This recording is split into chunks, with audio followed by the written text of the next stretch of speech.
Rikthehemi sërish në studio në pjesën e fundit ku do të flasim për sport, drejt për drejt në bisedë me mua do të jetë gazetari sportiv Nikola Rajta. Rajta, të përshëndes, faleminderit. Përshëndetje, faleminderit për ftesën.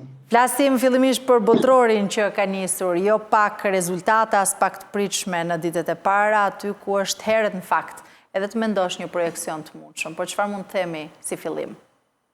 Një botror që ka nisur vrullshëm, diçka të tillë pa me Gjermaninë ditën e djeshme, një skuadër e cila tregoi nuk më forcën e tregoi një ari fort, pasi ishte Curaçao, por dëshira dhe mënyra se si gjermanët luajnë, mënyra se si nuk e falin kundërshtarin, në qoftë se e shohin se janë në momentin më të keq tyren, tregon shumë për mentalitetin. Kot nuk quhen dhe panzerat, pasi në raste të tilla i shtypin kundërshtarët, nuk kishte askush pritshmëri të Gjermania, pavarësisht se siç e thash, Curaçao është një ekip anonim, le të themi, por para se botrorit niste kishte dyshime madje edhe po prisnin ndoshta surpriza edhe nga Curaçao, por Gjermania tregoi që është një ekip që nuk fal, është një ekip që është një ekip që ndoshta më pak në mbrojtje për shkak neglizhimi, por jo se mungon cilësia.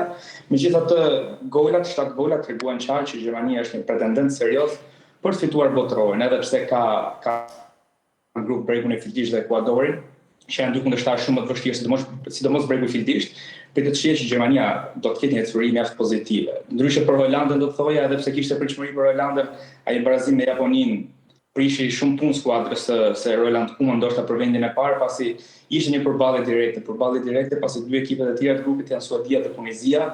Një fitore e thellë e Suedisë, por sigurisht në letër përballë Japonisë dhe Holandës nuk janë favoritët absolut, le të themi. Pra shihet Gjermania si një favorite, por a do të mund të jetë po kaq agresive edhe me rivalet e tjerë në fushë? Po flasim për Gjermaninë, është vendi i dytë pas Brazilit që është rekordmeni me 5 kupa bote në historinë e futbollit. Kemi Gjermaninë me 4 dhe Italinë që nuk është pjesëmarrëse. Dhe duke qenë se është pjesëmarrëse, Gjermania është futur gjithmonë pavarësisht se në vitin 2018 dhe 2022 nuk e ka dalë që as të kaloj grupin. Por kanë ndikuar shumë faktor si mungesa e lojtarëve talentëve të rinj që Gjermania kanë nxjerrë ndër vite, të paktën 2 botror paraardhës të këtij që është SBA, Kanada dhe Meksik, i kanë munguar talentet e Gjermanisë. Ndryshe duket këtë vit që tregon që rreth 18-19 lojtarë, pra mbi 80% e ekipit janë nga Bundesliga gjermane, nga kampionati gjerman. Dhe kjo tregon që Gjermania është futur seriozisht në këtë botror, ka një listë të konsoliduar ku nuk mungon eksperienca, ku nuk mungon lojtarë që kanë ndeshje me kombëtarin gjermane, por edhe të rinj që kanë talent dhe po fitojnë besimin e trajnerit Nagelsmann. Siç e thash, një skuadër me 4 kupa bote sigurisht që çdo botror apo europian futet si pretendente për ta fituar kompeticionin. Ndërkohë edhe Brazili ndalet me një barazim që në fakt sjell zhgënjim për tifozët, por ndërkohë Brazili është ende aty favorit si gjithmonë. Sigurisht, Brazili e favorit, paktën kështu e nisi, por sigur ka lënë pak në hije atë favoritetin, le të themi, që mund të kishte para se kompeticionit niste. Pa një Brazil me shumë probleme, një Brazil ndoshta dhe Ancelotti është tenduar disi me ftesa që ka bërë me lojtarë që ka thirrur këtë botror. Jo se Maroko është një skuadër e lehtë, sigurisht që jo pa i hequr meritat pasi ka krijuar një skuadër të paktën dhe me botrorin se dyshet pati shumë surpriza, po mund të jetë skuadra si Spanja dhe Portugalia. Megjithatë, kur Brazili futet në një botror, është favoriti absolut, pavarësisht se kush është kampioni në fuqi, siç është Argentina në këtë vit. Por Brazili çaloi shumë në aspektin e mesfushës, në atë repartin e mbrojtjes së krahut, duke se Ancelotti nuk e kishte injektuar akoma atë ilaçin e tij për të parë Brazilin e vërtet që jo vetëm tifozët e Brazilit, por gjithë futbolldashësit dua të shohin. Brazilit në të vërtetë i mungojnë ato hyje që ka pasur gjithmonë, meqenëse mendoj se fal Rafinhas dhe Viniciusit, nëse ata shpalosin më të mirë në tyre në fushën e lojës dhe me karakteristika të aftësi personale, mund t'ia dalin që Brazilit shkojë pak më lart. Ndërkohë që në fushë ende nuk kanë dalë skuadra të tjera si Spanja, e cila është sot, më tej Argentina, Portugalia. Jemi pra vetëm në startin e parë të këtij botrori, çfarë projeksionesh mund të ketë dhe çfarë thon fakt mediat e huaja? Mediat e huaja nuk përjashtojnë Argentinën si kampionë fuqishë, si është favorite sigurisht, por duke u bazuar në repartet ndryshme, Francën e shohin favorit për shkak të sulmit, skuadrën e Portugalisë e shohin favorite për shkak të Ronaldos që është botërori i fundit dhe sigurisht kërkon që ta mbyll me trofe me botërorin që i mungon, trofeu i vetëm dhe më i rëndësishëm që i mungon Cristiano Ronaldos, por dhe në sfusha është mjaft e konsoliduar tek Portugalia, ndërkohë Spanja i varg shpresat tek Lamine Yamal dhe një mesfushor si Pedri. Janë kampionat e Evropës në fuqi dhe kërkojnë që të vendosin atë hegemoni siç e vendosën në vitin 2010 që ftuan botërorin dhe më pas europianin. Në këtë moment duan të bëjnë të kundërtën, fitojnë europianin dhe më pas botërorin. Spanja luan sot me ekipin e gjelbërt, madje po luan tani momentalisht, me ca paksa minutat e para ishte e vështirë Spanja të gjente golin, jo se sigurisht është favoritën e letër përballë një ekipi inferior, le të themi, përballë gjigantëve të Spanjës, por e kishte vështirë të gjente golin. Në botëror jemi mësuar të shohim surpriza, siç ishte surprizë dhe goli Curaçaos që barazoi 1-1 me Gjermaninë për disa minuta. Favoriti është një grup favoritësh, le të themi, nuk ka një favorit të vetëm, por dhe mediat e huaja shohin Francën si favoritin absolut për të triumfuar në këtë Kupë Bote, duke parë që cilësia është në çdo repartë dhe sidomos në ato të sulmit. Ta flasim pak ndërkaq edhe për lëvizjet e klubeve tona për sezonin e ri, kryesisht ato që luajnë në Europë, cilat janë lëvizjet e fundit e ekipeve dhe kush është më aktiv në merkato tani? Pak minuta më parë, në fakt morëm informacion që Herald Marku ka firmosur me Vllaznin një kontratë një vjeçare. Një mesfushor mjaft i mirë, është një rikthim në Shkodër, një lojtar që njeh Vllaznin, njeh frymën, njeh qytetin, njeh tifozët shkodran dhe një figurë e dashur për këta të fundit, për tifozët e Shkodrës.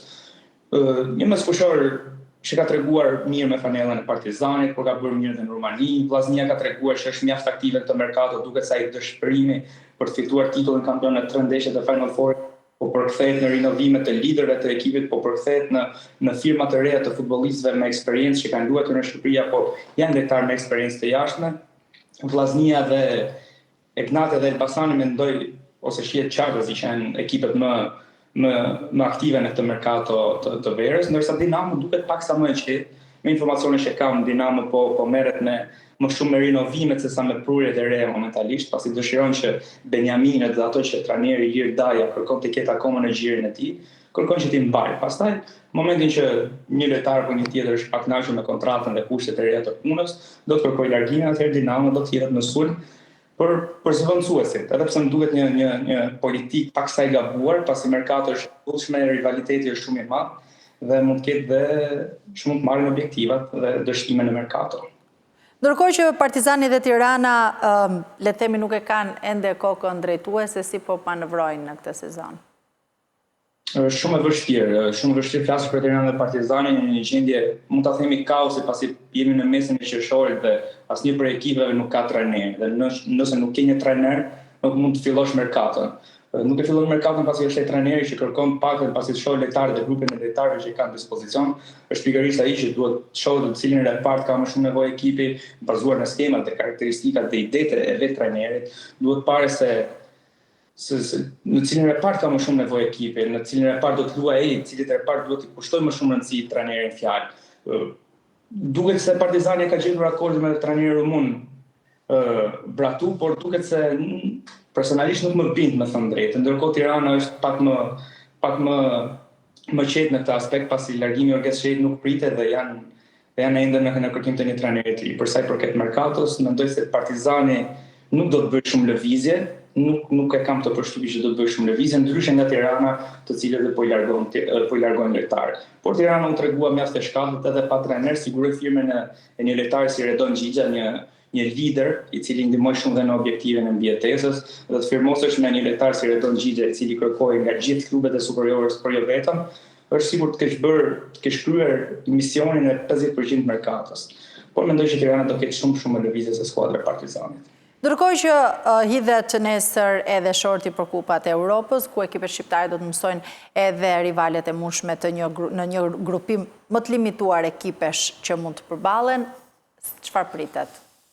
Shumë e vështirë. Jemi mësuar që klubet shqiptare aty shihet forca e futbollit shqiptar. Kemi dëgjuar shpesh që futbolli shqiptar është në rritje, futbolli shqiptar po përmirësohet, por kur vjen puna te Kupat e Europës, aty ku vërtet skuadrat shqiptare duhet ta tregojnë veten apo të bëjnë krenar tifozët dhe jo vetëm, nuk e bëjnë diçka të tillë.